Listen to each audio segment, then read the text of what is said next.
Good morning and thank you for joining us. You're watching BizCheck live from Broadcasting House. This is indeed our national headquarters.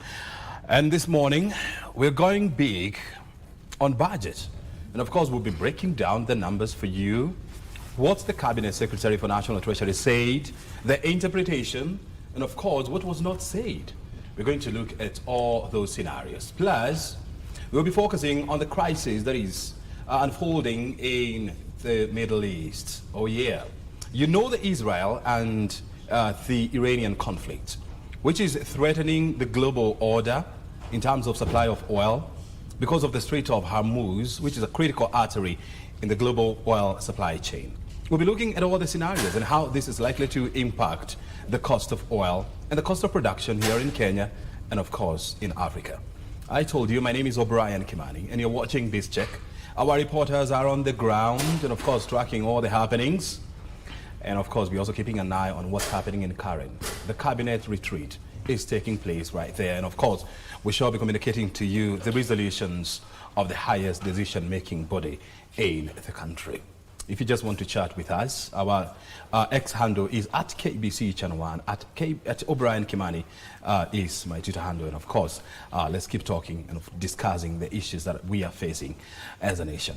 But I told you we want to go heavy on budgets. You see, on Thursday last week, it was Budget Day in 4 East African countries of Kenya, Uganda, Rwanda, as well as Tanzania.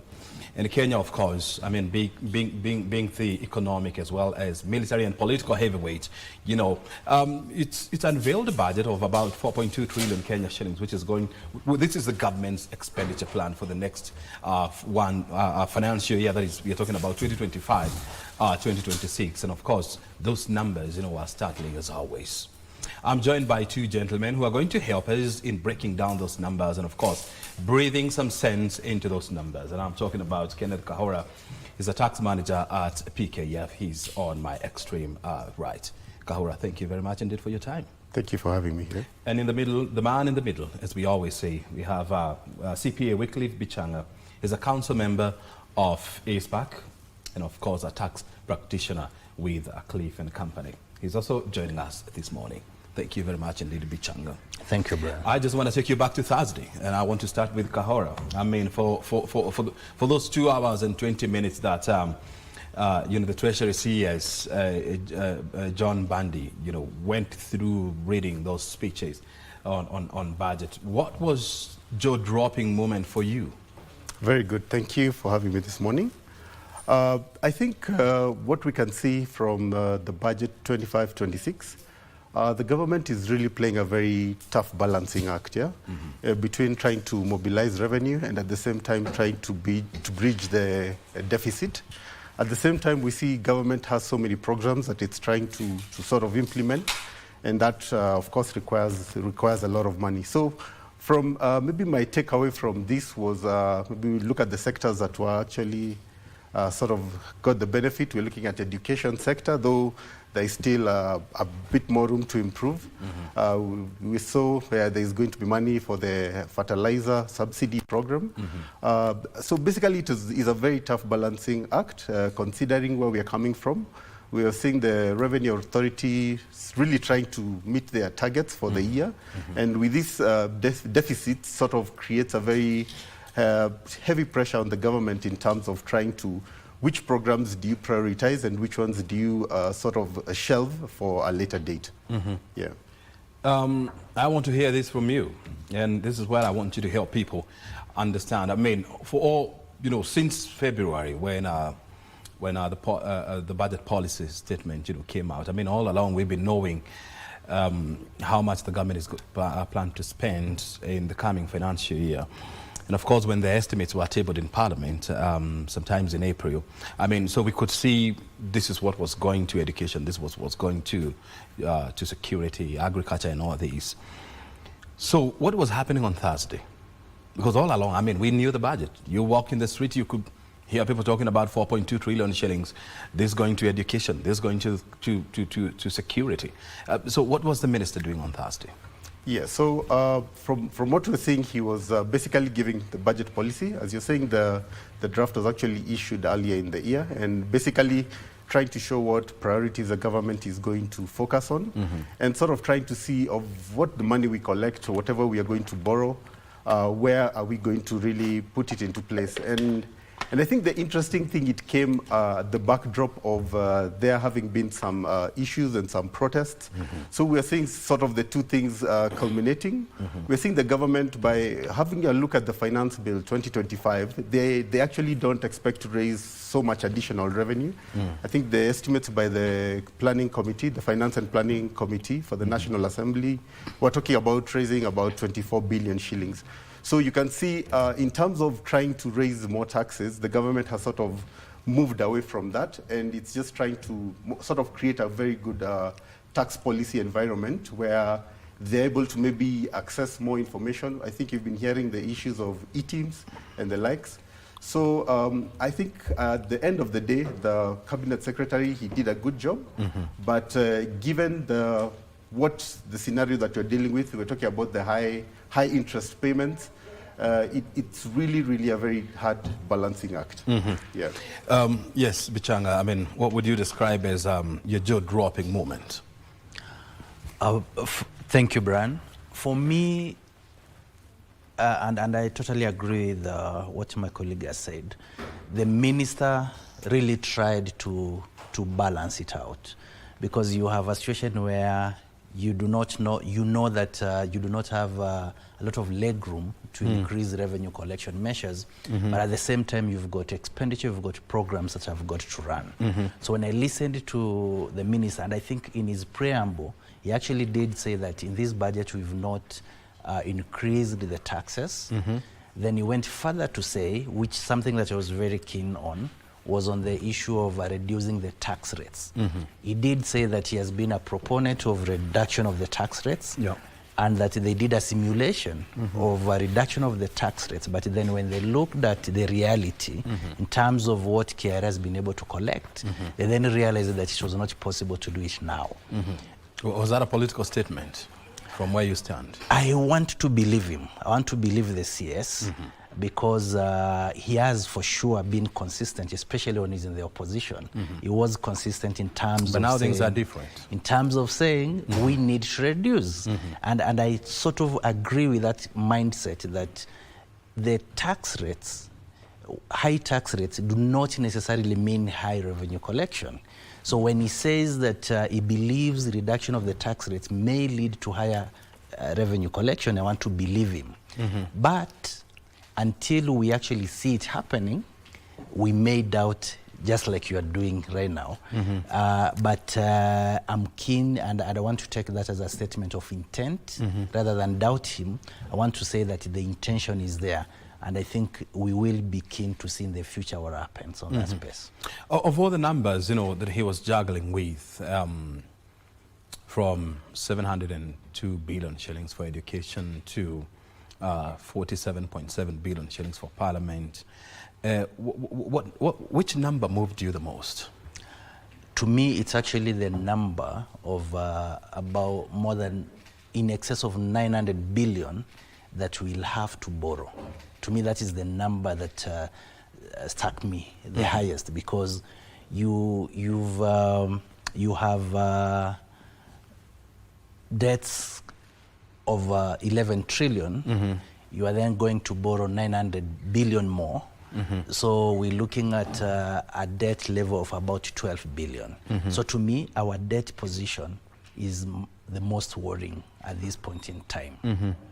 But when you look at now the allocations sector-wise, it was not a surprise that education got the lion's share at 700 billion. That is commendable, because as a country we've got to think about our education for sure. But allocating about 138 billion to health was a little bit shocking, because we've got to be deliberate in our health. According to me, we think about education, we must think about our health as well. Yeah, and that's why I want to hear from you. I mean, look, and he's bringing a very valid point. I mean, what is the biggest challenge that we are facing today that is hindering our socio-economic development? And one would say that our health infrastructure and our health systems, are not faring as well as they should do. And so when you talk about less than 150 billion shillings, going into health, and then you have 707 billion shillings, going into education sector, where should we focus our the lion's share of investment? Is it on health? Is it more on education? Okay, that's a very good question. I think in terms of priorities, you cannot really put one ahead of the other, because in as much as you want our students to learn, if they fall sick, they will need to be able to access the hospital. So I think it's also usually a balancing act. Where do you take money to where it is most seen, or do you take it to where there is the most need? Yeah, so we know there is a very huge need when it comes to education, and there is also a very big need when it comes to health. And I think the argument around health is... So if you, for example, sorry for stepping on your shoes, I mean, if you are, for example, the cabinet secretary, I mean, for Treasury, between putting in more resources for education and putting in more resources for health, which would you say would be your priority? Yeah, I think if you look at, first is, let's look at who is in charge of what. So the education, the national government is actually in charge of it. But when it looks at health, it's sort of a devolved function. Mm-hmm. So the argument should be whatever is going to those health programs, the question is, is there sort of a duplication? Is it the same thing that the counties are doing? Mm-hmm. What sort of programs are these that the national government is really into? As opposed to education, where we know there is an issue with capitation, there is an issue with exam fees. So the government should actually really, really be focusing on where its mandate is, and that would be actually education. Mm-hmm. Yeah. But you also, some aspects of education, I mean, is also devolved. For example, when you look at the early childhood education, I mean, that is where that's the work of the county government. And also we are seeing a situation whereby members of parliament are also investing a lot in education, in building classrooms and all that. But when you also look at health, which is a devolved item, where the national government is left with managing the big institutions, like Kenyatta National Hospital and so much, and of course, formulating policies, where the counties are in charge of, capacitating those hospitals. But when you look at the expenditure by counties that goes into health, it's less than 15% of their budget. And when you look at, for example, the development vote for health, I mean, it's less than 5%. So the health industry in Kenya is in a crisis, and more so the public health. So then, where should we strike a balance between providing people with the healthcare services that they need most for them to go about their daily life, or investing in education? That's a very good question.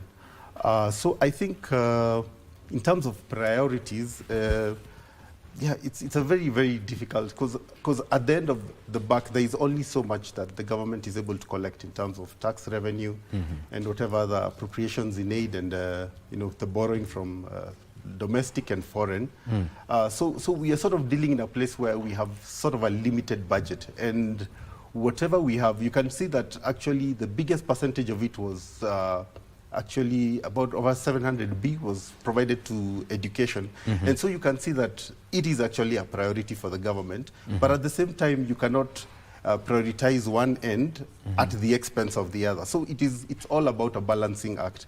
And we can see in as much as they're trying to allocate some money to the health industry, mm-hmm. we are seeing also some tax measures that sort of were going to reverse some of the efforts that the government is trying to do. So, for example, when you're building special, before the inputs were actually zero rated. So now, exempt would mean that it would increase the cost of Medicare.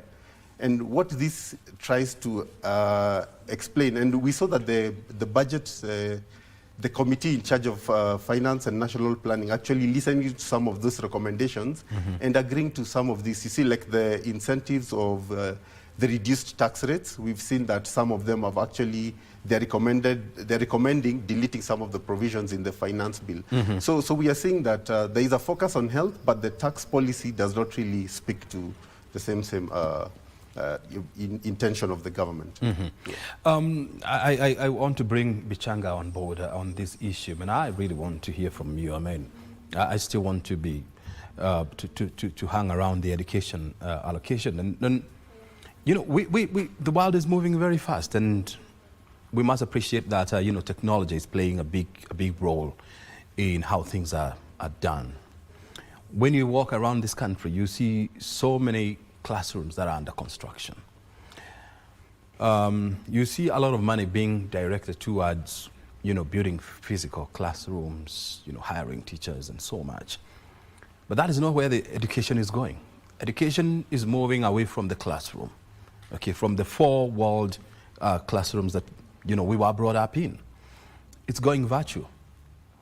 In China, they're having a concept of students learning from the comfort of their houses in a virtual setup, whereby you just have a teacher, you know, stationed somewhere, but they just need to go to classroom when they need to do practicals, okay?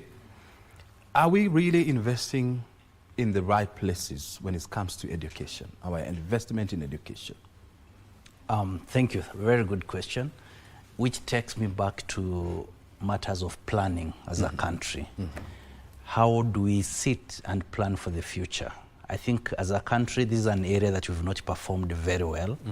Are we always forward thinking, or do we just react to circumstances? For example, technology did not just happen. We've been seeing the trends over the years. Did we ever sit down and say, now, this is the situation. We know we have always built classrooms. We know we've always looked for land to build physical schools.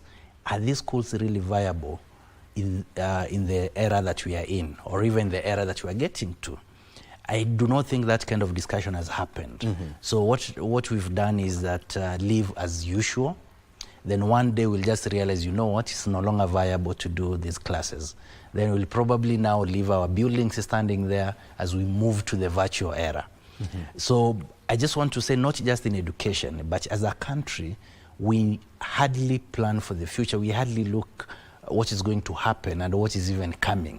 I mean, Brian, you must have remembered in Nairobi a day when we knew that we are going to do a dual carriage on Uhuru Highway, but we saw planting of trees happening. Then in a few days later, that was put down, we put stones, that was put down. That tells you the country that we are in, and I think it's about time for us to now start being strategic and being very purposeful in our plans going forward.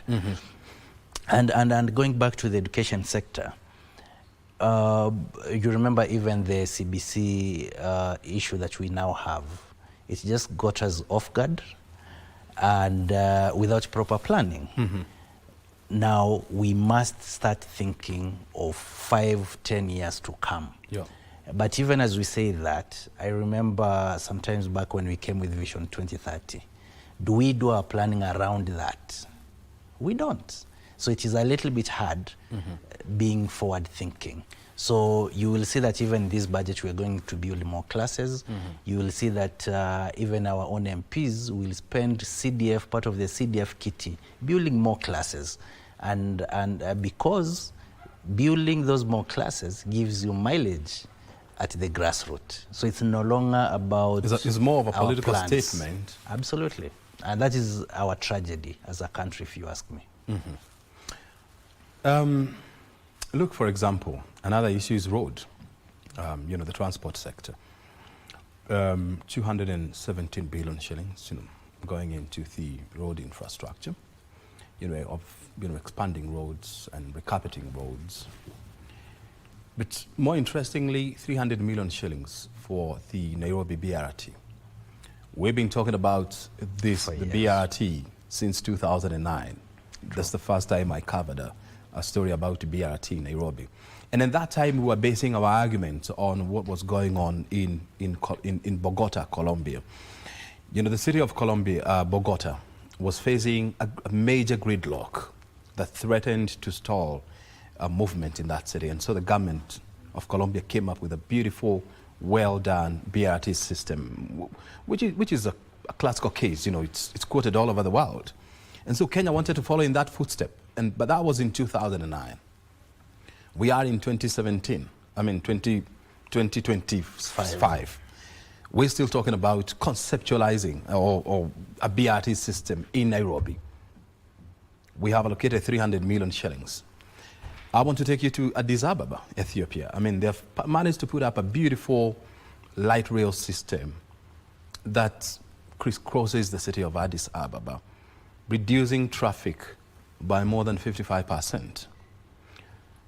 Should we still be talking about putting up a BRT? BRT is not the future of transport. Light rail system is the future of transport. And when you travel, in most global metropolis, they don't talk about BRT systems. They talk about underground metros, okay, overhead maglev train project. Is this another case of us missing the point in our allocation? Absolutely, because a technology that worked and was relevant 16 years ago cannot be relevant at this point.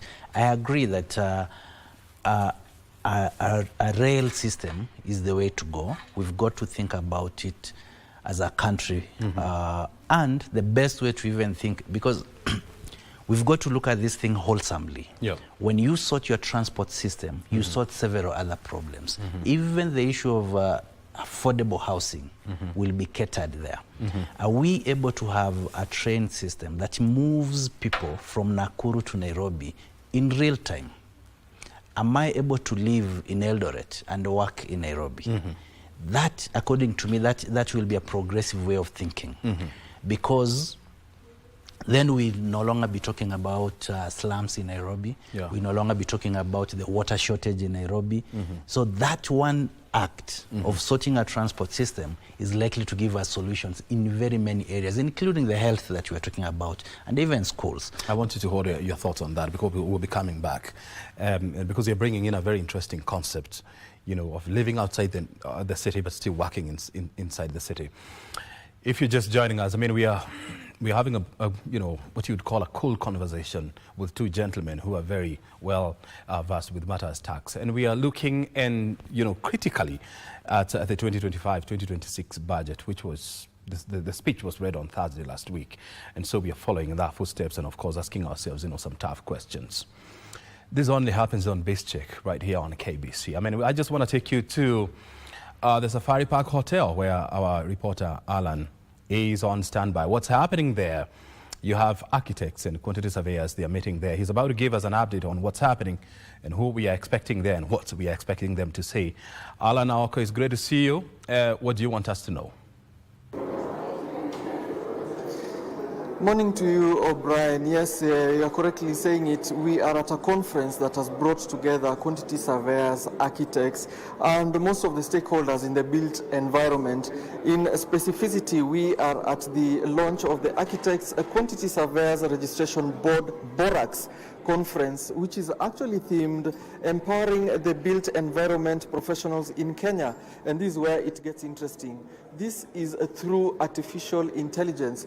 They have come together in this conference, a two-day conference, to talk about how they enhance the built environment using artificial intelligence. And just before we came to do this link, a presentation was just starting just before the official opening ceremony, where they were presenting how artificial intelligence can be used by the stakeholders, the quantity surveyors, the architects, making models of buildings and streetscapes and landscapes using artificial intelligence, where we saw a demonstration of how these professionals are using gadgets to model 3D visuals of a building, and from the start to the end, just to see how their work can be more streamlined and how their work can be more modern in this case, where to avoid cases where there is demolishing of buildings and remodeling of buildings after a building has already been made, and also making this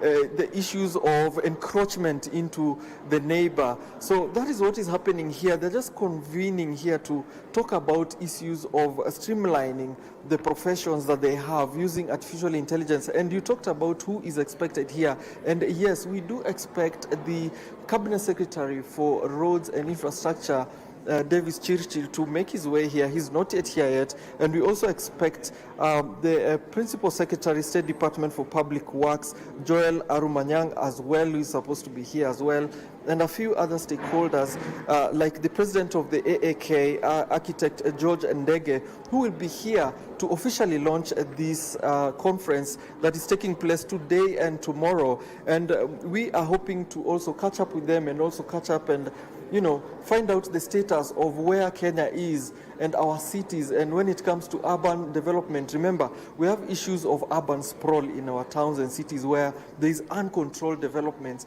We want to find out what are the professionals doing in this sector and how are they roping in the issues of bad actors who come into the profession and do things in their own way without using the prescribed way as we know it. So that's it for us for now here, O'Brien.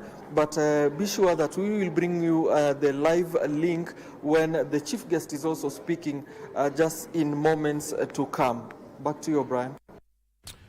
Well, many thanks, Alan Aokun. And of course, you know, I just admire, your deep knowledge on those issues, how to bring in the concept of artificial intelligence in construction. Thank you very much. And of course, we'll be going back to Alan at some point just to get a glimpse of what the people are talking about. There's a conference that is taking place at the Safari Park Hotel, and the Cabinet Secretary for Transport, Davis Chirchir, is the expected guest. Well, we're back in studio, and of course I told you that this is going to happen. We'll be crisscrossing in many places. And of course we're keeping an eye on what's happening at that cabinet retreat, which is taking place in Karen. Yeah, so we'll be giving you more information and of course a breakdown of what has been said. But we are back in studio, you know, breaking down the numbers and of course helping you understand what the numbers are talking about and what story are they telling.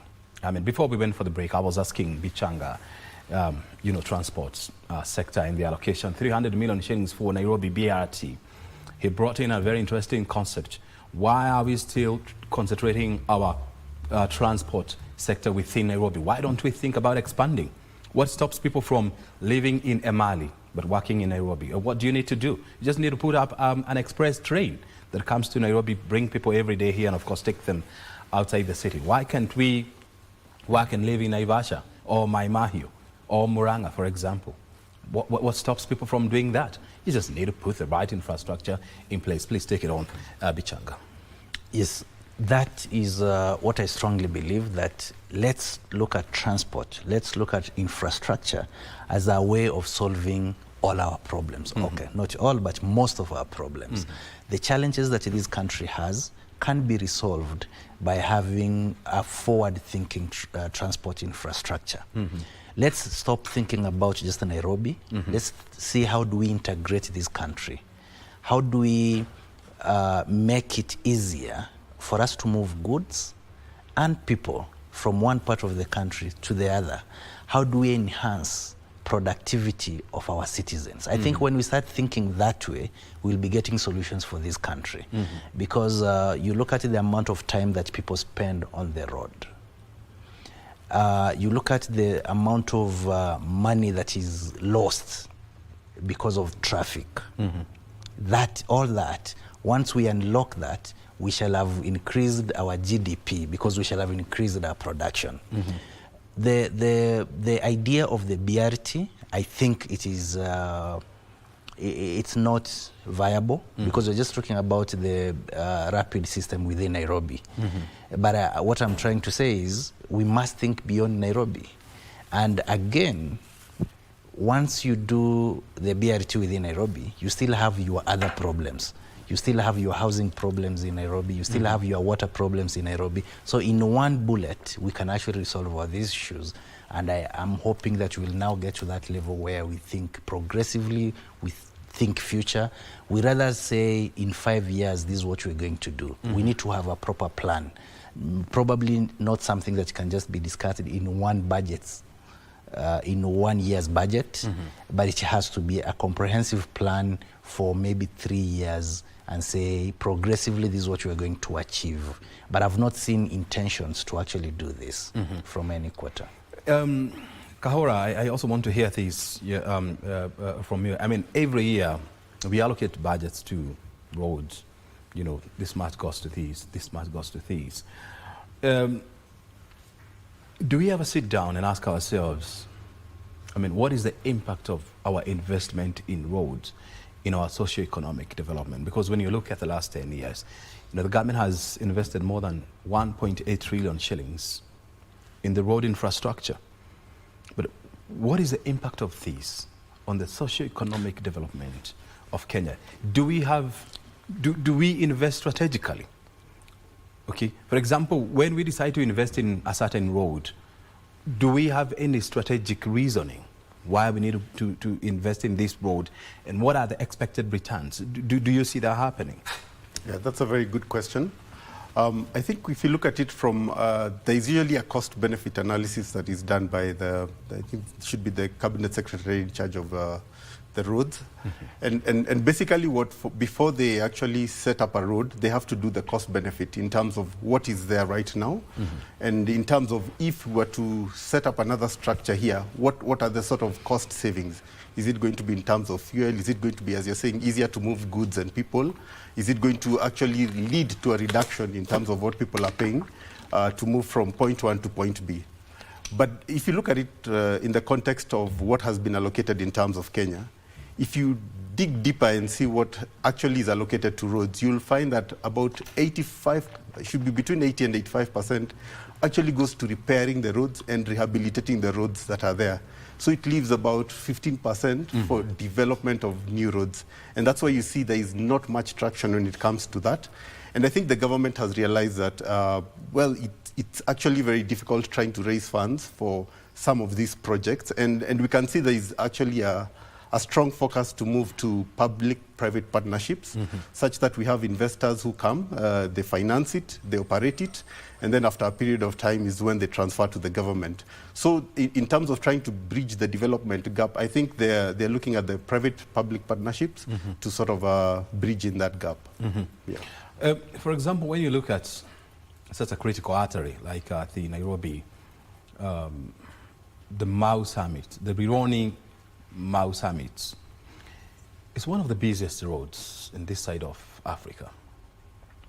But it has for many years remained a single-lane carriageway, you know, carrying thousands of people every day and thousands of vehicles. And so that will be termed as a critical artery in Kenya's socio-economic development because it connects Kenya with other parts of the region. But look at it, I mean, we've been talking about expanding this highway for how many years now? And we haven't done so.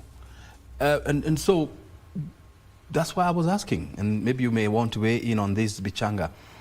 Do you see strategic thinking in the way we plan our roads, in the way we invest in our roads? I think the issue in Kenya is that, yes, there's a planning that happens to that level, but we can also not close our eyes and say that for things to move in this country, you've got to have political goodwill. We've seen that before. We've seen projects being decided and allocated because there was political goodwill.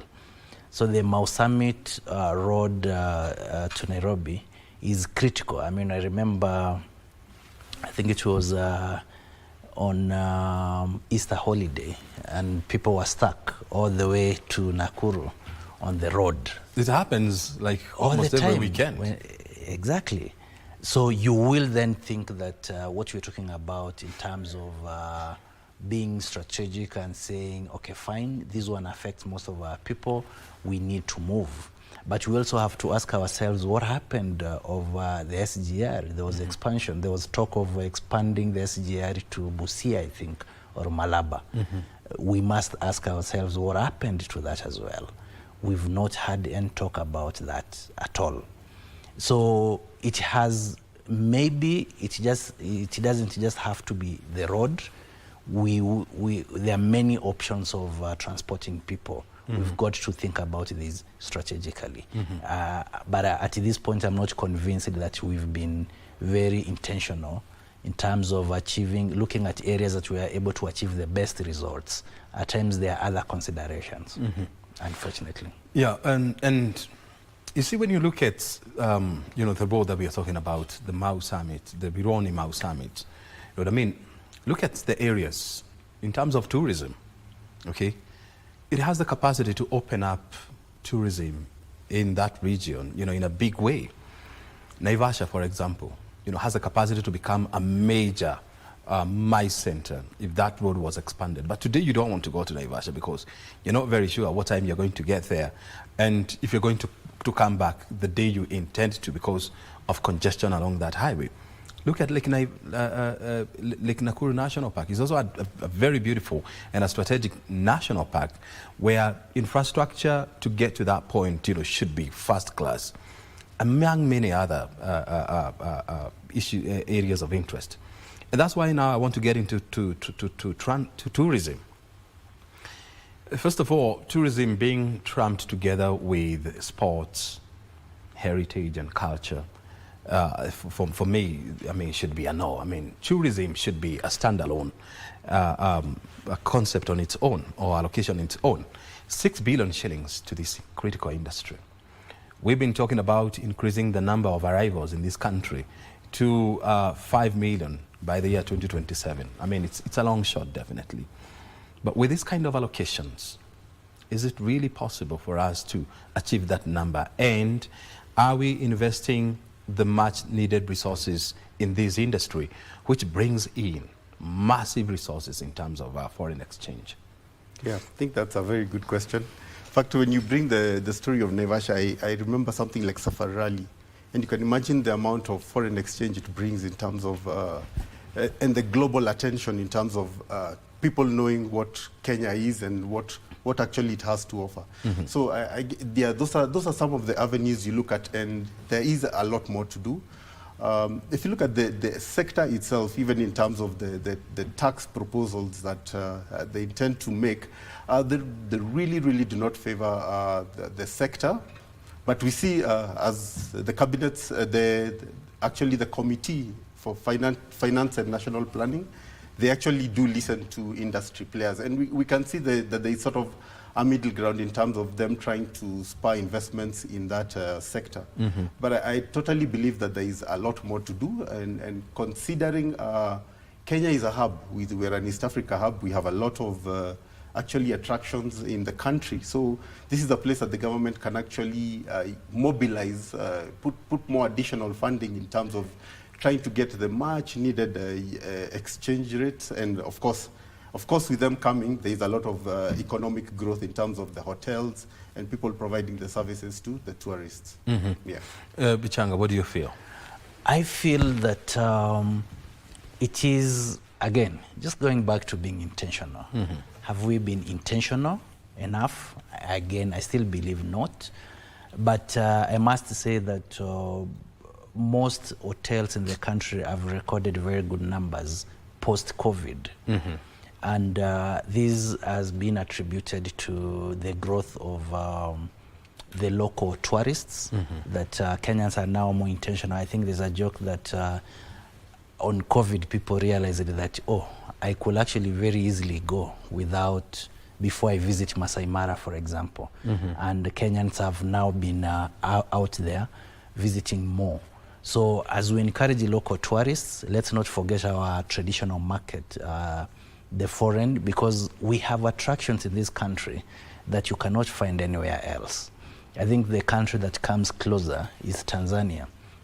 And we've seen Tanzania trying to take our market for some time because we are told that they have been intentional in some areas. So we must jealously protect what has been ours, mm-hmm. and even take it further. And I will encourage the government to actually be very intentional in this.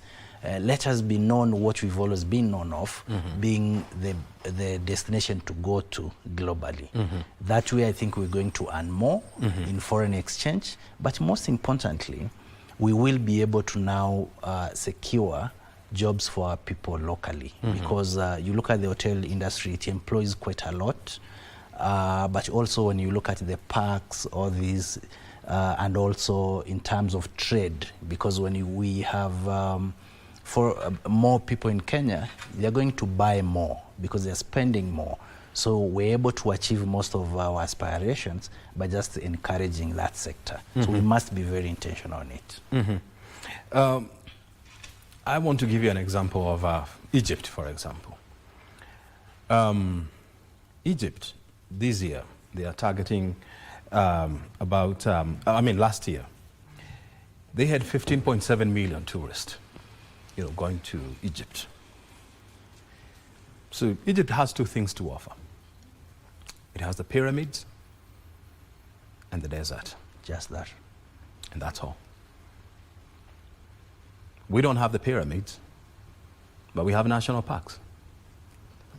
We have deserts, by the way.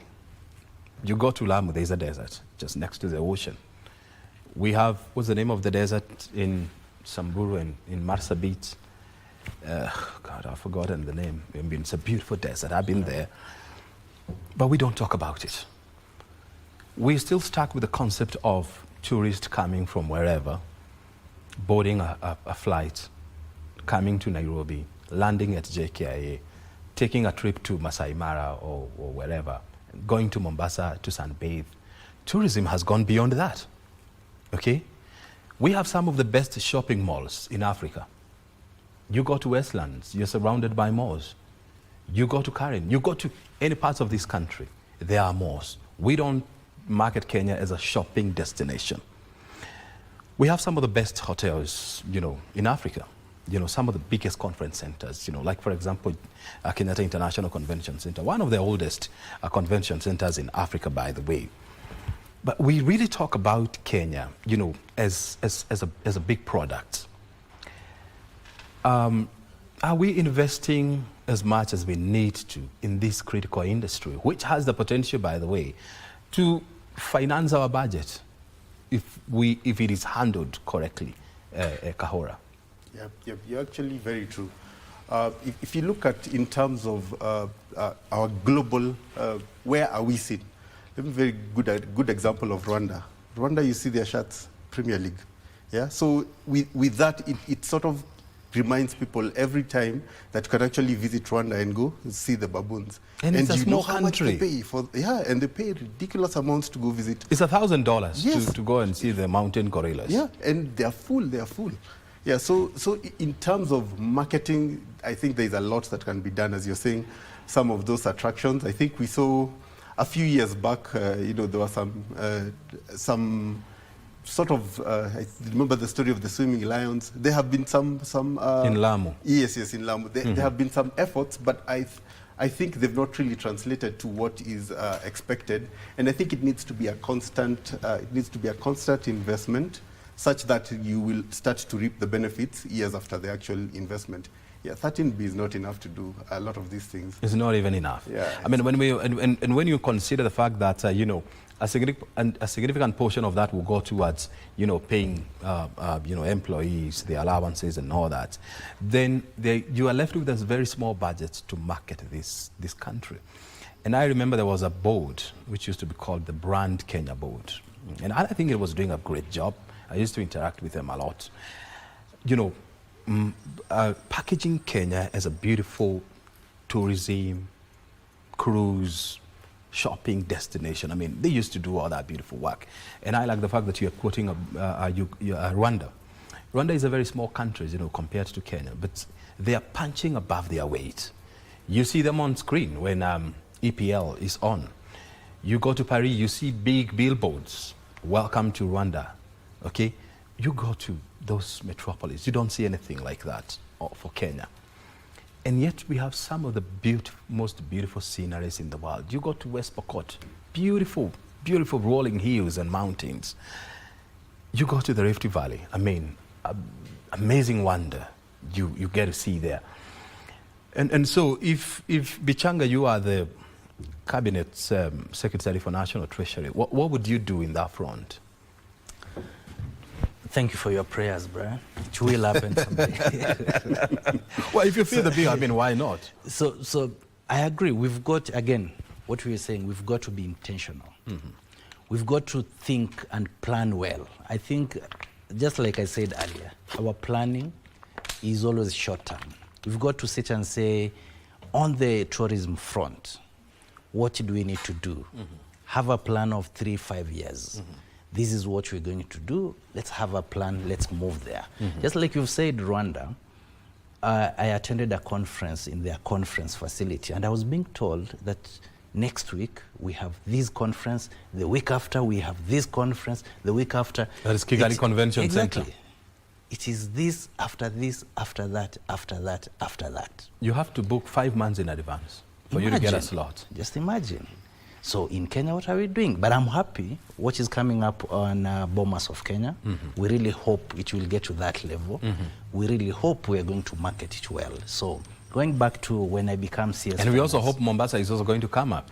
Because remember, we don't have a major conference center in Mombasa. And we ought to have. It's our holiday destination. We don't have one. Yes. I was wishing that, I would see something like 20 billion shillings for the construction of Mombasa International Conference Center. It's never happened. I'll actually tell you about Mombasa. As the Institute of Certified Public Accountants of Kenya, we do have an annual seminar where we always have about 3,000 to 4,000 delegates. We are forced to hold this within 3 venues. So we've got to interconnect the 3 venues to host the 3,000 delegates in Mombasa. And that is a very small meeting. I'm telling you. But we're actually able to have a convention center which is able to host 8,000, 10,000. And even look at the situation with our sports and stadiums. You know, sports is also another avenue to have foreigners, tourists in the country. But what have we done with our stadiums? Our stadiums, I do not think we have 2 stadiums in this country that we can say we're going to host a FIFA match. In fact, there's a time Harambee Stars had got to play in Malawi because we didn't have a stadium in Kenya that was FIFA accredited. A very sore state. And I haven't had intentions to get that on track. Even when we have, I think it is this year we have Chan. We're hosting Chan. Yes. But our stadiums are still not done. So, Brian, I just talk about the intention, that we've got to be intentional in some of these things. We've got to plan ahead, and things will happen for us. Things will happen. Let's also talk about the budget deficit, almost 900 billion shillings. And when you look at it, I mean, it's like the entire development budget of Kenya, it will be financed through loans. So the revenue that we are going to generate in this country, will go to sustaining the government. Is that a lofty place to be, Kahura? It's a very good question, and the sentiments are real. I think you see, even as you look at it, this is on a best case scenario. That's if we collect 100% of what we intend to collect, we will still have that deficit. So what if you collect 90%? The deficit grows even larger. So I think debt has been an issue, and it's been highlighted by a lot of players. We're at a place where we need to, it's a critical point where we sort of need to adjust our belts, to tighten our belts, just to make it through this period. And I think basically what we see the Treasury trying to do is also renegotiate some of the loans in terms of trying to bring down the interest rates and sort of ease the pressure on repayment. But truth be told, I think it's about 1.3 trillion needs to go to, it should be 1.1 trillion to go into payment of just the interest on the debt. We're not even talking about repaying any principal amount. So yeah, that does put a lot of strain in terms of what we're able to achieve because that needs to be paid. You do not want to end up with some of the countries that have had a default. It is a very messy situation. So I think the only way is just to tighten the belts and sort of try to, bridge that gap, of which the government has been trying to do, but there's only so much that you can do. You hope the economy will do well. You could get a shock, probably there is a drought or anything that can sort of mess up the numbers and put a lot of strain in terms of what else can you do, because you have to pay. You have to pay the interest on the loan. For the longest time I've been in this industry, I've been hearing people, experts like you talking about tightening our belts. For how long are we going to tighten our belts without choking ourselves? Yeah, the thing is, do we actually tighten our belts? Okay, do we have the belt? First of all. Because you see a situation where our budget expenditure has been ballooning over the years, then you are not surprised that our debt level has been going up.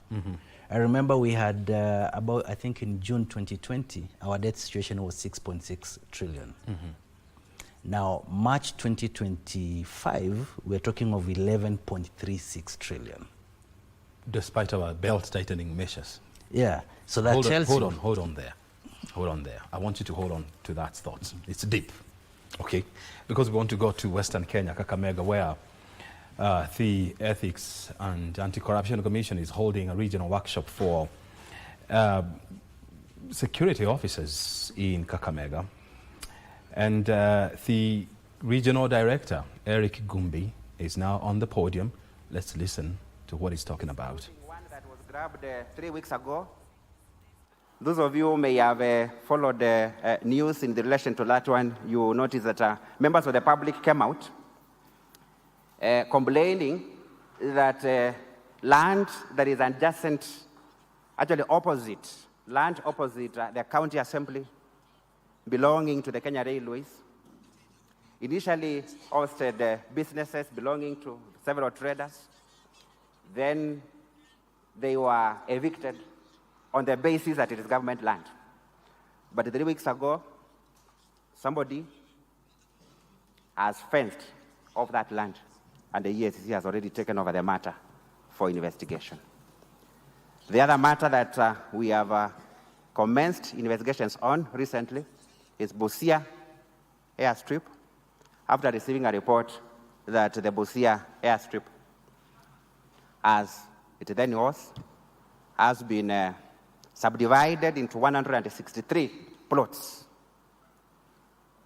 now in the hands of private persons.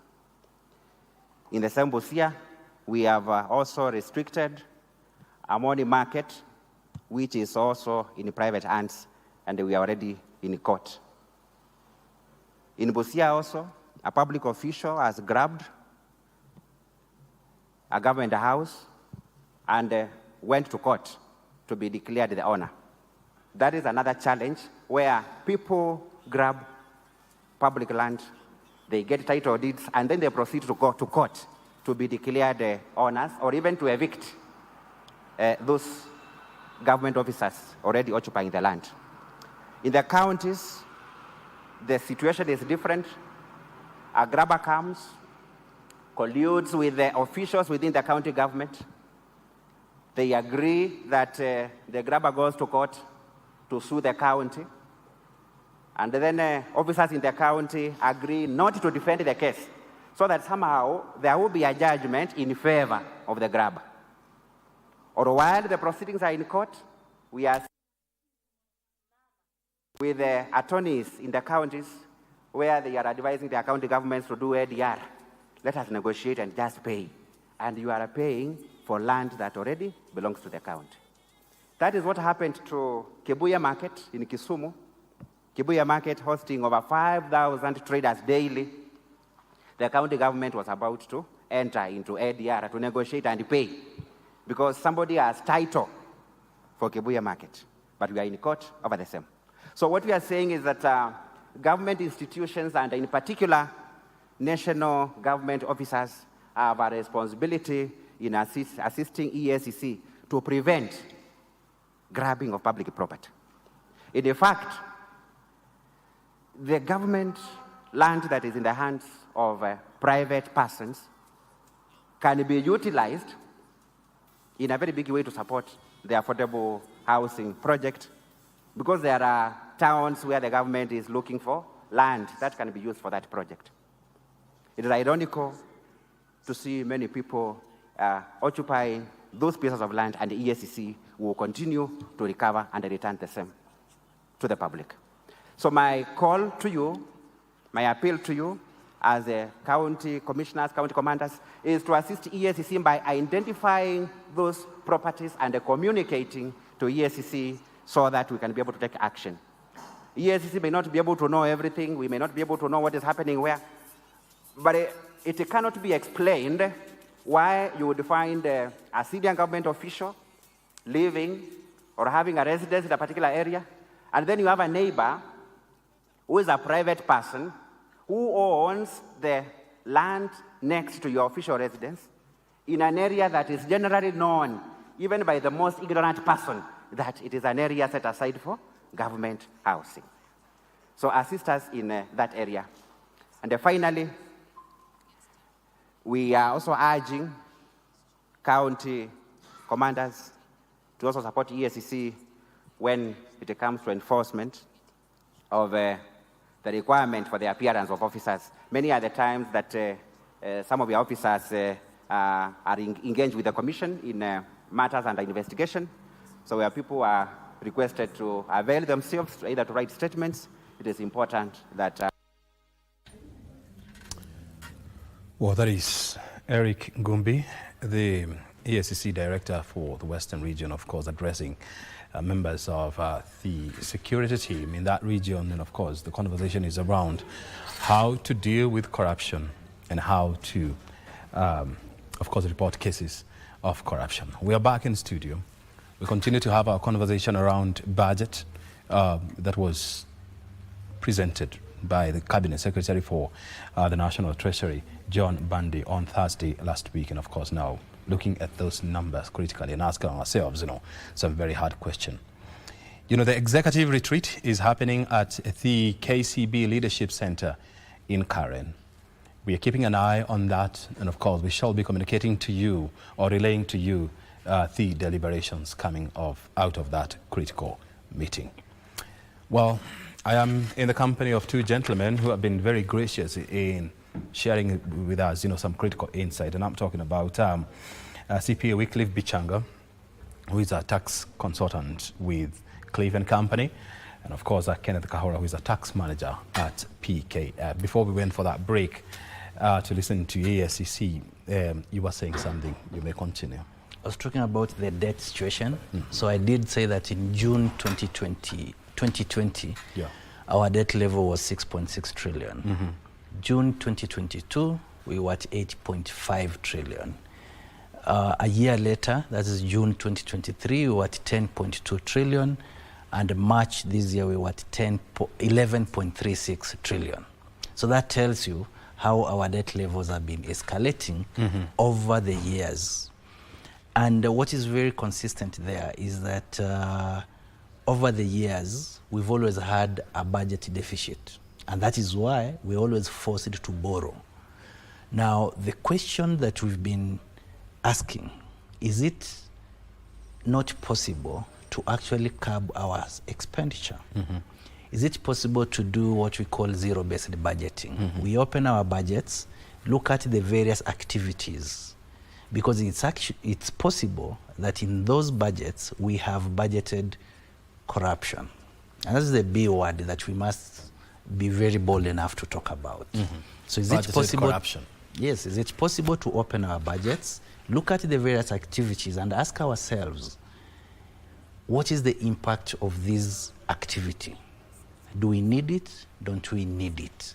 So that we now reduce our expenditure to reduce the budget deficit, because we cannot continue this way. We have, I think our debt level is about 65%, going to 70%. It's almost going to 70% of our GDP. Yes, so it's not sustainable. That is the truth. And talking of tightening our belts, we must look at our expenditure, reduce our expenditure as necessary to just ensure that we're within a debt level that we're able to service back. And the question that I also want to find out from you, Kahora, and Bichanga is bringing in a very interesting point. I mean, our debt level is growing from 6 trillion shillings to about 11? 11.4 actually. And all along we've been talking about austerity measures, belt tightening and cutting down on unnecessary expenditure. So what have we then been doing? Have we been cutting our clothes to our needs, or are we living in some sort of an imagined world? Yeah, that's a very good question. So, well, you always keep on saying that's a good question. Yes. No, it's some of those questions that don't have really one answer, and really it's sort of a balancing act, yeah? So if you look at it, austerity measures would mean cutting down on what the intended budget is. So we've not been seeing that. We've been seeing the budget increase year on year and year on year, and we expect that it will continue to grow in the same way. So the question is the growth in revenue the same as the growth in our budget? And I think for as long as those two do not meet, then we are going to have a big problem. Because if you try and grow your budget by 10%, but your revenue is only growing by 5%, it means that there's an additional 5% that you'll have to keep on catering on a year-on-year basis. And that's what we see. We see that for what they consider as austerity measures is not requesting for a lot more. You see, we'd have asked for 300, but we asked for 100. So we are sort of tightening our belts. But the issue needs to be, what is this debt actually being used to do? You see, if you take the debt and use it for, say, for example, an infrastructure project that is able to generate additional tax revenue, so in terms of the people who are going to build that road, the people who are going to use it, the tax savings from the expenses that you'll save, it means that you'll have a bit more taxes to pay. So I think the question would be, what are we really using the debt? And is that really translating into additional tax revenue? So for as long as you borrow for recurrent expenditure, it means that I have borrowed today, I spend it today, but there is no future anticipation that I'm going to generate more from what I've done with the debt. So I think in as much as the debt is there, I think there is a plan on how to reduce the deficit to, I think, about, is it 5%? So, but in the process, I think there needs to be an understanding of where are we really putting these monies to. So if you're putting it to generate additional revenue, then that is a good thing. But if it's actually just going to plug in and pay salaries, then that is where the biggest issue is. Yeah. And unfortunately, that's the situation that we are finding ourselves in. And we continue to borrow more. You know, every year we're borrowing more. And it's going to build up. Yes, we are repaying our debt, but at the same time, we are borrowing more. And by doing so, we expect our debt situation to improve. How is that going to happen, Bichanga? And I love the fact that Kaora just brought in the issue with why are we borrowing? And I totally agree. And it's very clear in our constitution that you've got to borrow for development. Why that is the case, and that is why we keep looking at the debt as a percentage of the GDP. Because if you are borrowing for development, our expectation is that that development will then spur production in the country. So our GDP will go up. And we've no problem. I mean, it could be from 11 trillion to 20 trillion. But can we also see a similar growth in our GDP? Yeah? And when you have a situation where the percentage against your GDP is growing, that tells you the growth in debt is higher than the growth in your GDP. And that must worry everyone. Yeah. Because it's not just an absolute figure. We're not looking at an absolute figure. We're looking at the percentage to the GDP. So it's that time where we must have this conversation so that we are breaking the law in the first place, where we're saying when you borrow, put it on development. But you're borrowing to spend recurrent expenditure. So first we're breaking the law. But as it is in many things, no one is taking accountability. Has it been confirmed that, do we have an institution where we have borrowed for recurrent? You see, ideally, when you look at the debt, you should be able to know that we borrowed here and this was spent here for this project. But questions have been asked through the Treasury and they've not been able to link specific borrowings to specific development projects. So your guess is as good as mine. Like, for example, in the year 2024, 2025 financial year, do we know how much we have paid as debt? Yes. Do we know? I think that was 1.8, I think. 1.8? Yeah, which was mostly repayment of interest. Repayment of interest. What about what do we call it? You know, the amount that we borrowed, because that is on interest alone. What about on the principal amount? Do we have any idea? No, I think in the past year we didn't pay any principal. We only paid the interest. I thought we paid the Eurobond. It was Refinancing. Hmm? It was more of a refinancing. It was a refinancing of the Eurobond. You retire old for a new one. Mm-hmm. So you just continue holding the debt. Is that sustainable? Kahora? Yeah, I think...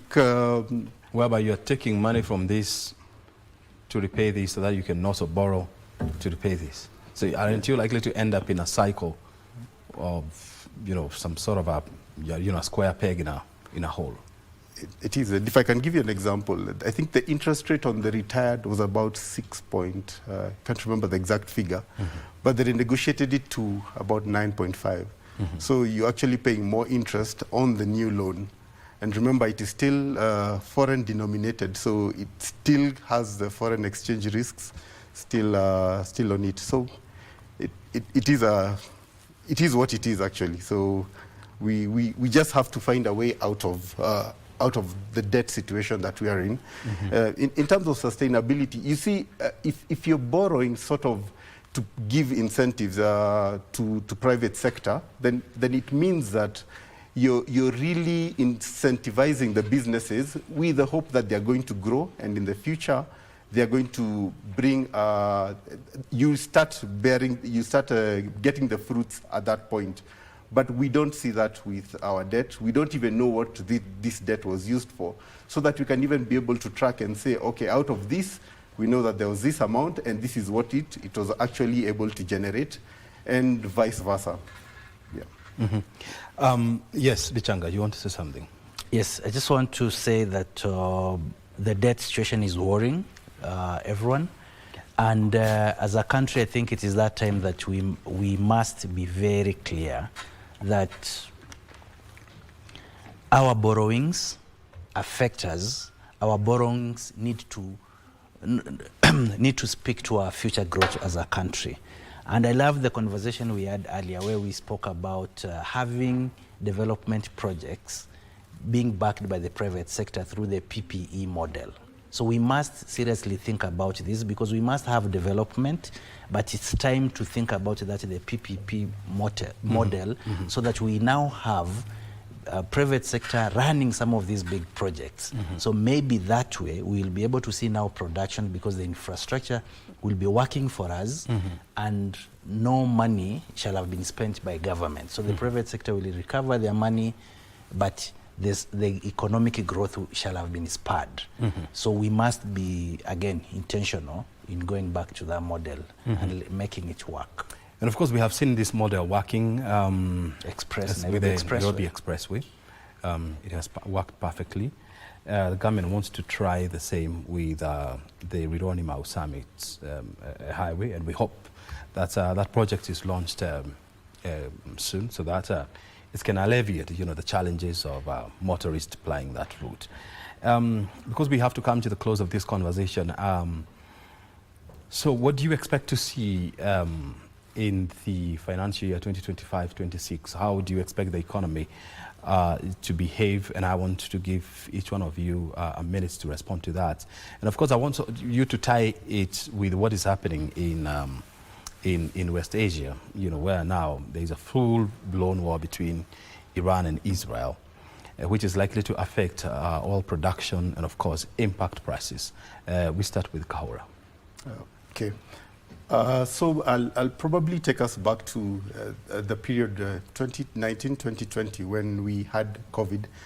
And I think, remember, we were thinking, this is actually just happening in Asia. It's not really going to impact us. When you look at the Russia-Ukraine war, the same thing. We thought it's a war out there. It's really not going to impact us.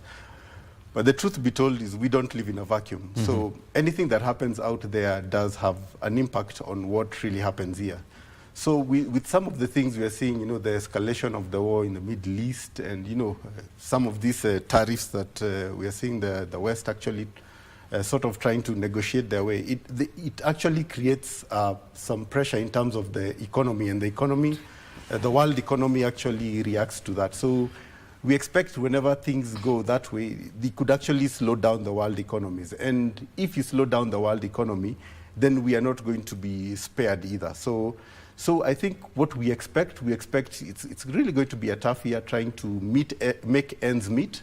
But I think we've seen the resilience of Kenyans. We've seen that we've come from worse places, and we've actually been able to overcome some of these challenges that we faced. If you look at it from a growth perspective, I think Kenya, we are doing well. We are close to about 5% compared to, I think the world's, as of last year, was at about 3.5%. 3.2. Yeah, 3.2%.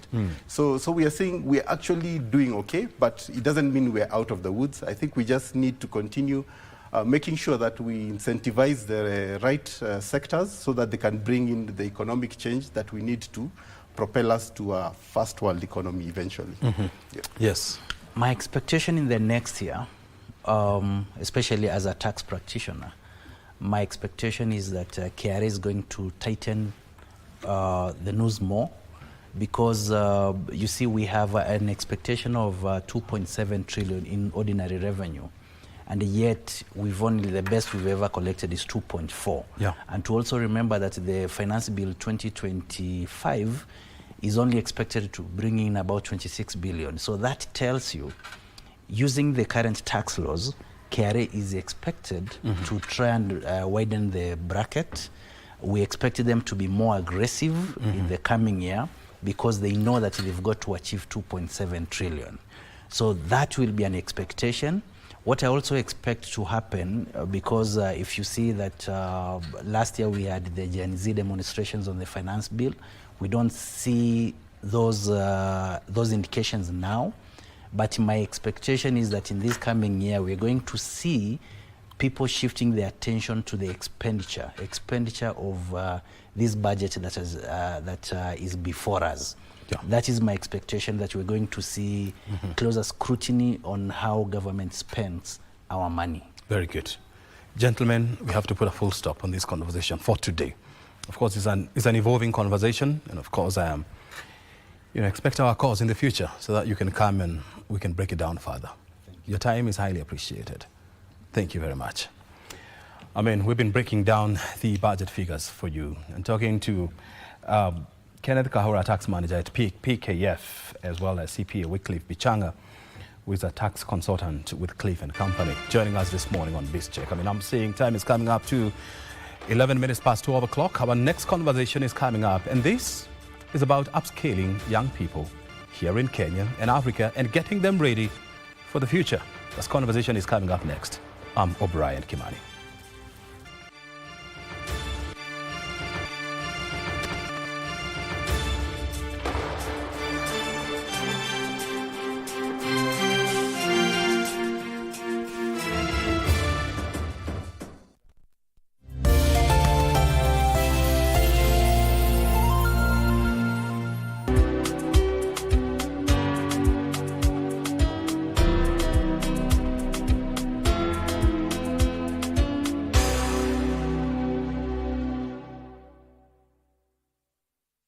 Wiki hii kwenye Mkulima tunaangazia kilimo mjini cha mboga za asili. Wakati unafanya ukulima wako, ni vizuri uelewe unapanda mboga uuzie kina nani. Hawa watu wangependa mboga aina gani? Na kisha tutamfuga nyenje. Ungana nasi Jumamosi saa 10:30 kwa uhondo kamili wa kilimo. Hapa KBC Channel 1.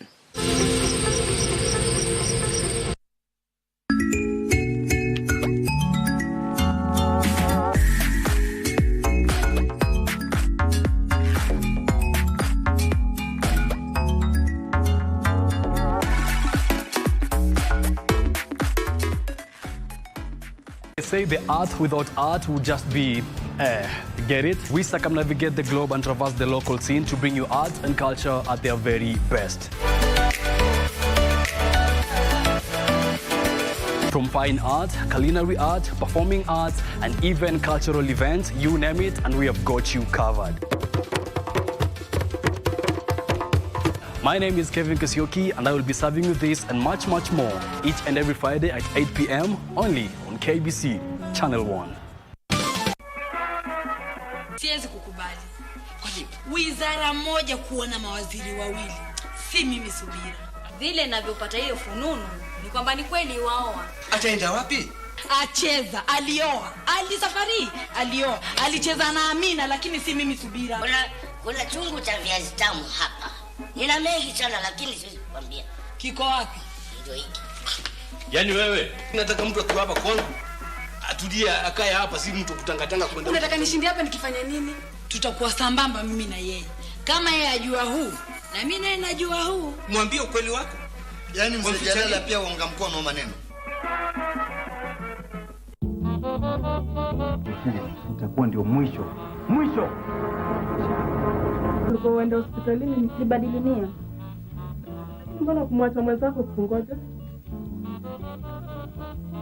Ni kuparusa kuja hapa ni nani? Nilizani kulitokea jambo. Hakuna jambo. Tafadhali nenda.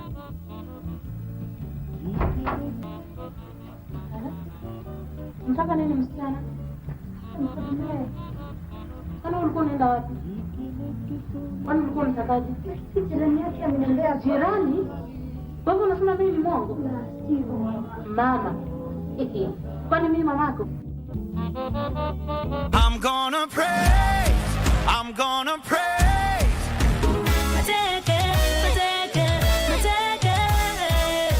The only thing you can give in life is money, but there is so much that you can give, and in the process of giving there's so much that you can receive. You're giving your time to somebody who actually needs it. You're also giving your talent. So each one of us has a gift and a talent that...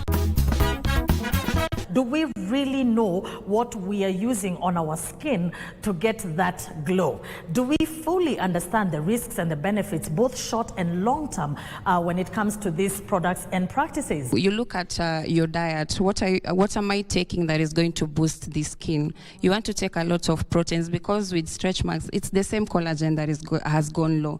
That skin has overstretched. If you have like sensitive skin, you need to have things that you've seen, they have alcohol inside them or fragrances, because those can further irritate your skin and worsen your condition. Who is doing the checks and balances for the products that are being sold out here? When it comes to the Mikorogos, unfortunately, KEBS does do its due diligence when it comes to the products that are supposed to be sold. But unfortunately, through back doors and that street in town, you find some, it just goes unregulated. Basically, what you're saying is there's a lot of information out there, but first of all, first and foremost, where you're buying your product and how to verify that it's an original product.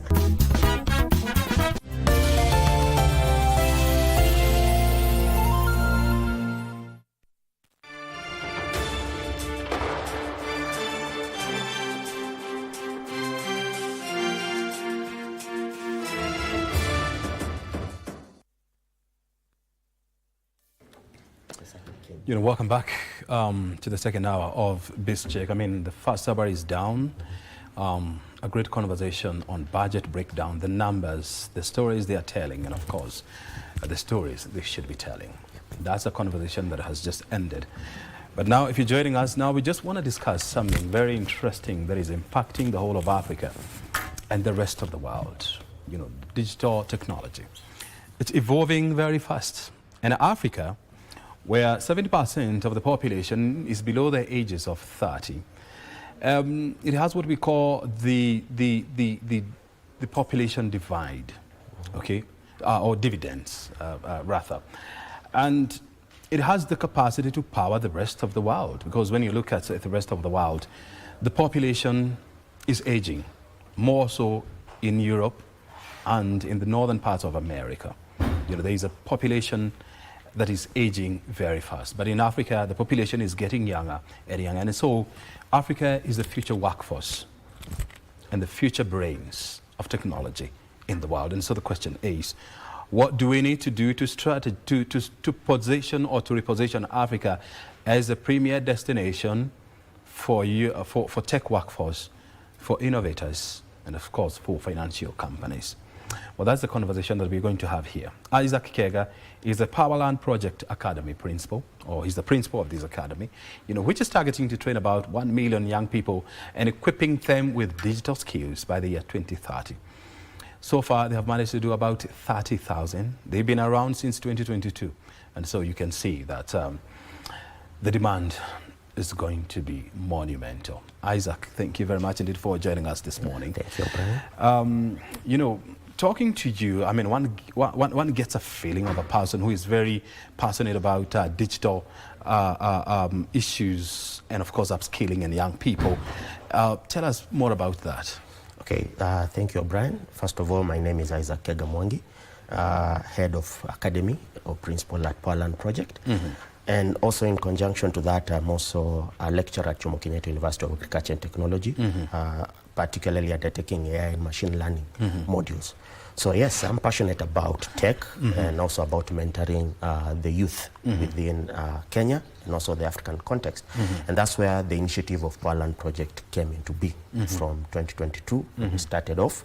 We have been able to train, as you've said, 30,000, and we have a goal of training 1 million. And we do that through what we call a 16-week scholarship program we call the 1 Million Devs for Africa.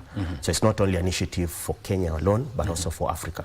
Because if you go through the statistics and the daily reads within the world, as you have said, the world population, especially in the Western Hemisphere, is dwindling.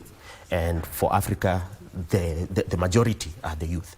So we need the African youth to take up these ever in demand tech skills so that they can be able to fill the gap that is being left by the aging workforce in Europe and America. So that's where Powerland came into being. And also with the advent of tech, SMEs are gobbling up a lot of tech, especially in Kenya, but they don't have the tech talent that is required. So that's also where we came in to try and bridge that digital divide gap. And also to ensure that tech is spread out throughout the areas of Kenya and Africa. If you look at Africa, I believe over 50% are in the marginalized areas. So these people, tech is only being consumed around the town areas, but also with Powerland now, we want to spread it also to the marginalized area through initiatives which we have been undertaken, which I'll be able to mention here, so that we can see that democratizing is not only democratizing within the urban areas, but also going out and democratizing within the marginalized areas. I was going through in January, the World Economic Forum, they released a report titled The Future of Jobs. And they were talking about all the jobs that you are seeing today. By the year 2030, 22% of all these jobs will not make any sense. True. Okay, so 22% of the workforce will be replaced. And these will be replaced by new technologies, by machines, and by artificial intelligence. And so when you look at that, what then should we be doing to ensure that we get ready for the future? So one thing which we have to understand is that there's been that, if I can say, worry that AI machines will come and take our jobs. But I think we have to look at it within another hindsight or within another lens, in the sense that a person who's using AI is now going to come and take your job because you're not using AI. So basically you have to equip yourself with these in-demand tech skills, AI and all of that, so that you can be a part of the ever-growing workforce.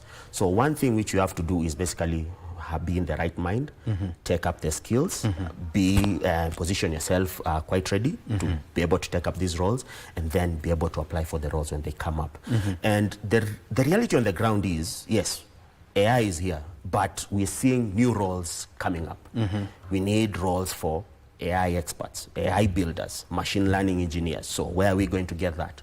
Through tech training. So because people are building, we need to be more of builders than more of consumers when it comes to these aspects of using tech. So we need to build more. And building more basically means now, when you're building, you can either go into the tech ecosystem and be employed, or you can come up with your own ventures, which you have been able to see. And people are coming up with new solutions which they're able to scale up as startups and be able to employ more people to drive the solutions even further.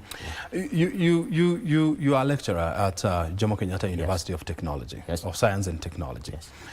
When you look at, for example, that institution and the people that it is training, is it training them for the jobs that the world needs tomorrow? Yes. Yes, many institutions, I won't lie to you, I can't sit here and say they are not training. They are training for the job that is tomorrow. So what we do at Powerland is that we are not coming here to compete, we are actually supplementing them. And that's why you find us partnering with universities. Like, for example, in JQuat, we have partnered with JHub. In ZTech, we are partnering with IZET. So basically, to have hubs within this university where we can be able to supplement this training with what we are offering so that we can equip these learners within a short period of time so that they can uptake the necessary skills and work readiness that is required. Because we do training, but many forget about work readiness. Being able to work, being able to communicate, being able to prepare for interviews, and that's where Powerland also comes in.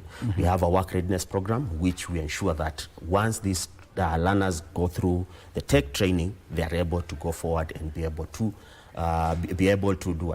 communicate effectively with the people out there with what they are doing.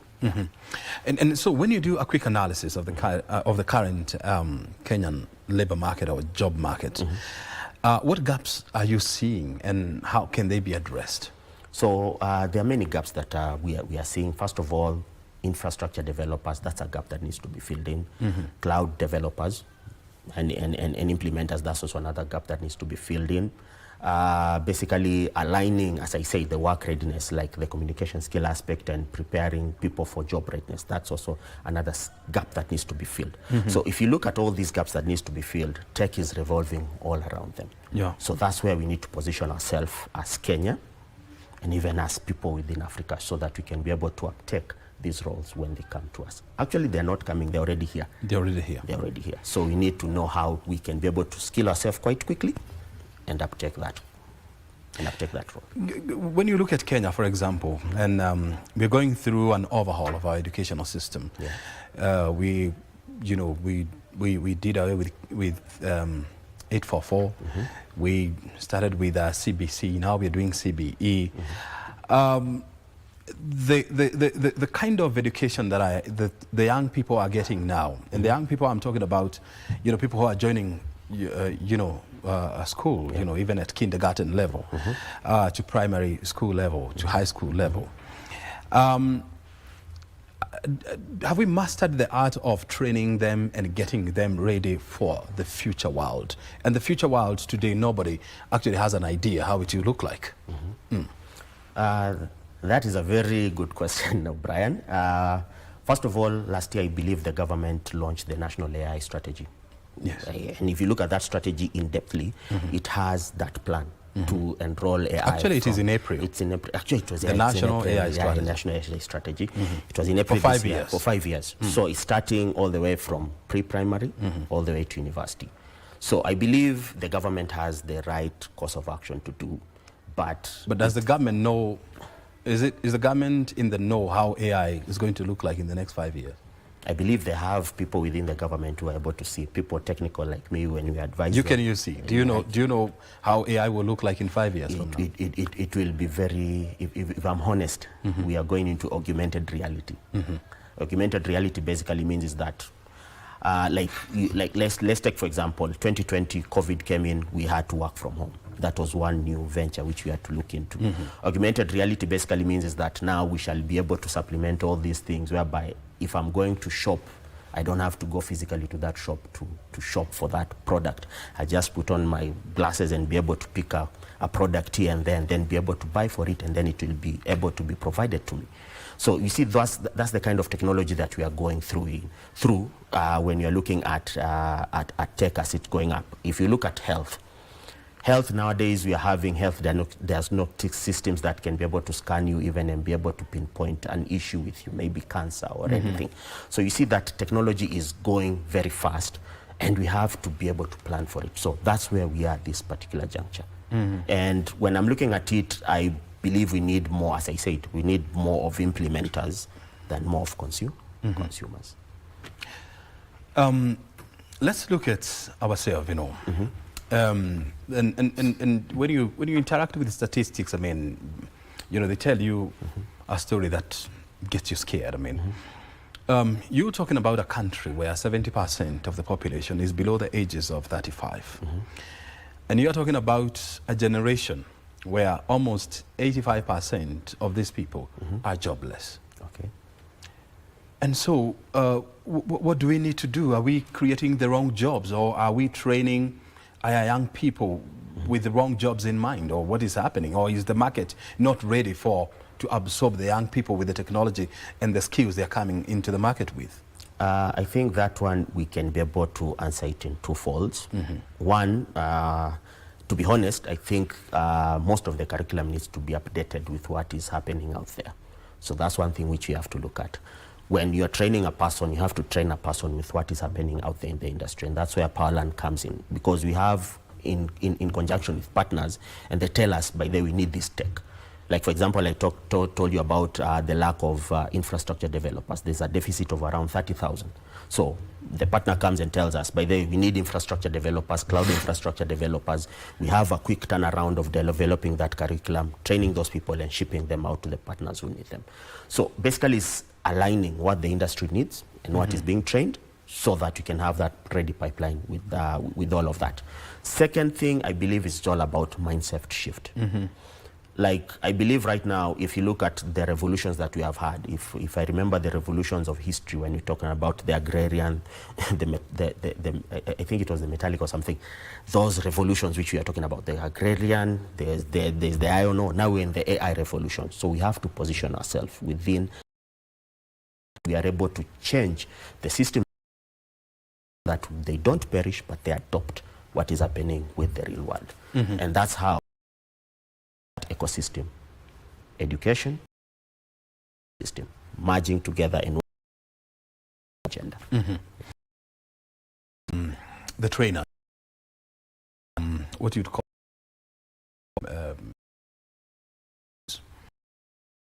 being trained to the future. I believe so. There are initiatives which even ourselves have taken to be TOT. A collaboration, having what they an AI after school program. We had them off to them. Program primary to be taught AI. So you see, there's that aspect. We have to train the trainers, then they. So people have to be. As I say, this whole academia, edtech, and then system, we are all ones. So in this, so that we can now train the trainees on that aspect. You know, in Power, who are the people? So the people we target between the ages of 18 to 35. And you ready, you need to have and so it's computer science. First cohort, the trainees we were training were people from it's not a mass that in IT. No. You have a computer, internet with you, then you can be able to enroll for a program. We are having June 2020 can be able to program. Yeah. And it's free of charge. As I said. Once you are through with the training, what happens next? So, and here's how project operates. And then after the talent hub, whereby now we ship the talent that where they go and do fitness boot camps to ascertain a role in three aspects which the learners may want to be. So ventures basically means that came up with this pain and then go their startup. Like for example, alumni have been able to companies of our flagship, their own organization, had a pain point when it came to work, and he was paid through pay. He was taking a lot to get the pay. His own solution to be able to help people get their money quickly, and that's where paid came along. The second alumni of ours, she came up with for school kids, because you're early in the morning, there's an issue, maybe that is your kids to school. So she came up with that startup, partnered with Isuzu. These children, you tell them that, then they're able to ship this. So you see, one track can. Another one is where we place you in a job environment. As I gave you that example of people, I need an infrastructure, web API, mobile application developer. So we train them and then we ship them off to work within that ecosystem. The other one is through gig work, because right now, if you look at the kind of work we are doing, Upwork, Fiverr, so we also get projects for these learners to be able to do on gig work and be able to be paid on that. So those are the three lines. How much does it cost you to train one student? So training one student, if I look at the whole pipeline, if I was to do it in a mathematical term, it would be costing to around, if I was doing it in US dollars, maybe it would be around $1,800 US. 1,800? Yeah. Wow. That's about almost 200,000. Yeah, because that is, if you look at that. So we try and because through that scholarship, that's how we have been able to get these partners on board, and we'll be able now to say, hey, you need this talent, this is how much maybe it will cost, and then we train for you. That's why we try and train at scale on that. Yeah. And you're talking about training about 20,000, 30,000 people in the last 3 years. Do you have a database of what they are doing and what has been the implication of the training? Yeah. We have an alumni. We have a community of alumni. Also, Powerland has its own community. So from that community, we are able now to be able to track what each person who has gone to the program is doing, and also be able to curate, what do we call this? We call this advanced skills. They say you have trained to this program and then you come and realize that you needed to upskill in a certain area. We offer to you that upskilling so that you can be able to go back and be able to improve on what you have been doing. So we have a community, we have a database of alumni. We keep track of all the learners who go through a program, because that's really essential, because from them, that's where they're also able to provide work opportunities to the current learners who we are having. And out of the 30,000, do you know the majority of them, they are in which field now? Or in which sector are they? So majority of them basically are in agri-tech, and also in health tech, and also in ed tech. We have seen many of them develop solutions for ed tech. Yeah. So, and I like the fact that, you know, a lot of them are getting into the agriculture sector. Yeah. And when you look at this critical industry, I mean, it supports about 25% of the Kenyan economy. But when you look at the workforce in the agriculture sector, the average age of a Kenyan farmer is 65 years, which means that in the next 10, 15 years, you know, they're going to be wiped out through natural attrition. So these people who are getting into agriculture, what solutions are they bringing into this industry? Okay, basically they are looking at improving the way, like let's take for example the supply chain between the farmer and the buyer at the end of it all, or even coming up with smart solutions to help in smart farming for agriculture. So those are the kind of solutions we are overseeing with these learners when they come. Smart agriculture. Smart agriculture. So it's not that the age, as I said, one thing I believe, even right now we are seeing that we're having an uptake of young people going into farming. Really, we have even friends who are farming in where do we call it? Lake Toktok. They are farming. They are farming. They are doing onions, and they have implemented smart farming. And there are some of them. They are part from our community of PLP learners, and they are going there and they are doing the farming there with smart farming. So basically, it's basically looking at how can I incorporate tech in what I'm doing at this current juncture. And when when they are deciding that I want to venture in, for example, onion farming, are they guided by data? Are they guided by available information? Is it in this country? Do we need more onions? Do we need more vegetables, or what do we need more in agriculture? Because I believe that you know, with the entry of young people, with the entry of technology into agriculture, I mean, now you'll be able to tap into the Internet of Things, into artificial intelligence, and you'll be able to know that this is what is needed most in Kenya. Yeah. This is what is needed most in this area. And this is what is going to be needed most in 2 years from now. Yeah, so data is really important. Data is crucial in anything. So we know we are able to get that data from the KNBS, Kenya National Bureau of Statistics. We have even open data initiatives that are there. And from this data now, that's where things like data analytics come into play. Yeah. So these learners have to understand, how can I be able to get this data, scrape it off wherever it is, analyze it, and then be able to get the trends. Because a person cannot go into any venture without having a backing on data. So data is crucial. But once you have that data, what do you do with it? How do you analyze it? So that's where we are also going into that aspect. From that analysis, that's where it's able now to go and be able to tell this person, this is the role that, or this is the role or the way that you're supposed to go with this farming. And basically that's what smart farming is all about. Smart farming is not only about IoT and all of that, it's also about data. How do you use data to improve soil moisture, fertilizer intake and all of that, humidity.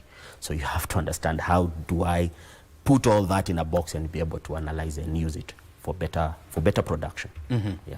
And when you interact with the people who are already in the markets, you know, these young people that you have already trained, what feeling do you get after talking to them and when they give you their experience now in the market? So when I talk to them, because we usually interact with them most of the time, they usually come to us with very new ideas. Actually, it's like mentoring. You know, when you mentor a person, you send them out to the world, you see the kind of work they are doing, and they are now bringing back new knowledge, which you are now using to impact the current cohort of learners we have. For example, last week we had a partnership with Safaricom called the S-Hook cohort. And from that S-Hook cohort, we were able to graduate 300 learners. Yeah, 300 learners. And from those 300 learners, they came up with very good solutions. Very good solutions. There is one for Chama, for managing Chama finances. There was another learner of ours who came up with an application that, an IoT-based application that could help women in their menstrual cycle. So it was something that was really impactful. And if you look at the mentorship that was done, these learners had connection with the alumni of that cohort, and they also had mentorship from Safaricom engineers, where they're able now to come and scale up these solutions. So I believe it's something that is, if I put it out there, it's a whole 360 degree. You just don't go out there and you forget your home. You come back and you impact your home also. Yeah. And I believe that in your training, you train both boys and girls. Yes, we do. Or men and women. Men and women. If you like it. So, but how is the equation? Okay, the equation, yes, there's been that challenge of taking women into tech roles. So with our scholarship program, we have a provision that 40% of the applicants must be women. 40%? 40%. Are you managing to meet that quota? Yeah, we are managing to meet that quota. We have seen a higher number of ladies applying for the program. And they are really taking that tech role which they are going into. Yeah, so 40%. And what is their completion rate? Their completion rate, after they have come in, I believe their completion rate is around 35% of that. 35%? They usually do that. They usually compete, even if you go through our results. So what happens to the other 5%? The other 5%, well, at the moment, when you're looking at that 5%, maybe they had challenges in, let's say, finalizing their project. So you usually have instructors on board who help them now go through the processes of coming up with their pain points, doing the solution, and then being able to roll it out. So at the end of it all, if I have 40% and that 5 are graduating, the other 5, they will also be able to graduate within time, because as I said, it's a self-paced program. Actually, that I never made. It's a self-paced program. So you take it on your own pace, 16 weeks. So if you're not able to finish within 16 weeks, you usually have a period of time to finalize on your project and then be able to... You can defer. You can Yeah, deferring, yeah. Can defer and then come back and continue. Yeah. What about for boys? Do we say boys? Do we say men? Men. Men, yes. Let's talk about men. What is their completion rate? The completion rate at this particular juncture is around 70%. 70%. So you have 30%. 30%. Yeah. Do they drop out? It's basically if I say it correctly, it's the speed at which they are able to complete the project, because it's 16 weeks plus 1 month of doing their projects. So by the time we are finishing on that, and if they have not finished, we are able to transition those who have finished their projects, and then those other ones will take them to the next cycle, and at the end of it all, they still finish. Let's also talk about the future plans. You're talking about training about 1 million young people by the year 2030. So you're talking about 970,000 in a span of how many years? In a span of 5 years. 5 years. And so you're looking at about almost 200,000 young people every year. Yeah. And at a cost of 200,000 Kenya shillings, then you realize that it's not going to be a walk in the park. Is this target realistic? It's realistic if we bring on board partners, because that's what we have done. Basically, like also partnering with even the Ministry of Youth Affairs. I believe we were at KSG yesterday. Yeah. Where I was able to pitch the same idea to the CS, Honorable Salim Mvurya, and he was really interested in that, because through that they have the database for the youth, so then we can be able to uptake that and be able to train all those youth on crucial tech skills. We have also been able to have what we call a county partnership model. One good case example is Kilifi County, where we trained 350 and 50 absorbed into the Kilifi digitization program. So you see, we have all these partnerships that are going in board, and they're also supporting us where they can, and we are able now to be able to achieve that goal. Which I believe is achievable. Nothing, as long as God is alive, everything is achievable. And there's a will to do that. There is a will to do that. There's a will to do that. And of course, I mean, this is not something that you can just do on your own. Yeah. It requires, strategic partnerships with various organizations as well as government. Yeah. So when you look at the public and private sector, who is more responsive in working with you? I believe both of them are responsive. Yeah. Both Okay, of them who is more responsive? Both of them. They are more responsive. They are all responsive, because one thing they have realized is that the youth are the future of anything. So if you're not seen to be working with the youth, then you'll be seen to be working against the youth. So they have to bring in their partnership aspects into the picture, so that they are, because these are the future. So if you're not working with the future, what are you doing? That's the big question. Very good. Yeah. Isaac, as we come to the end of this conversation, what else do we need to know about Powerland Africa? So, as I said, we have an ongoing call for applications for the June 2025 cohort. Just go to our website, powerlandprojectafrica.org, and you can apply there. We also have an initiative we call the AI Safari. So the AI Safari is basically where we now democratize AI within universities and TVETs around Kenya. We were able to do that last month in Jomo Kenyatta University, where we had over 500 learners coming on board and learning how to build applications using AI and also using agents AI and all of their things. And basically, we are now using the AI Safari camps to move them from Nairobi to the outskirts of Nairobi, going to Nakuru, Kisumu, Mombasa, so that we can be able to bring them on board. So they go there, register for AI Safari, register for a June 2025 cohort, and let's get building. Very good. Yeah, true. Isaac, thank you very much indeed. Thank you, for your Brian. time this morning. Yeah. And of course for what you're doing with the young people. Yes. They are the future. They are the future. And the future is today. It is actually now, right now. It's actually right now.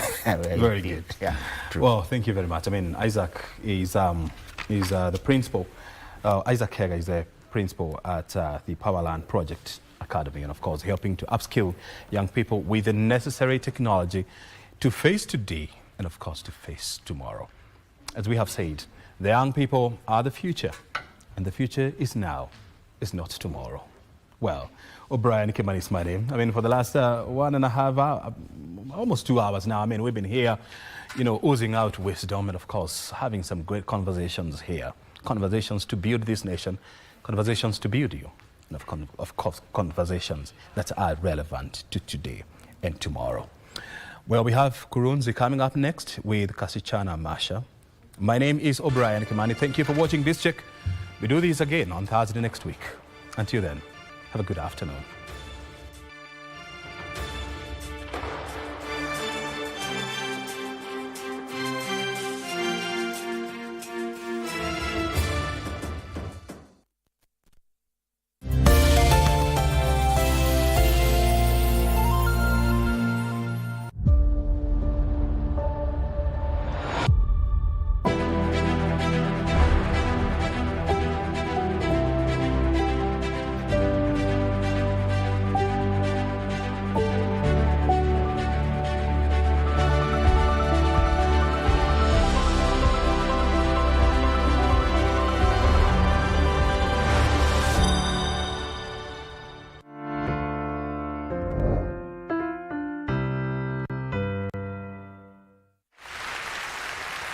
This song competition draws entrants from all over Japan.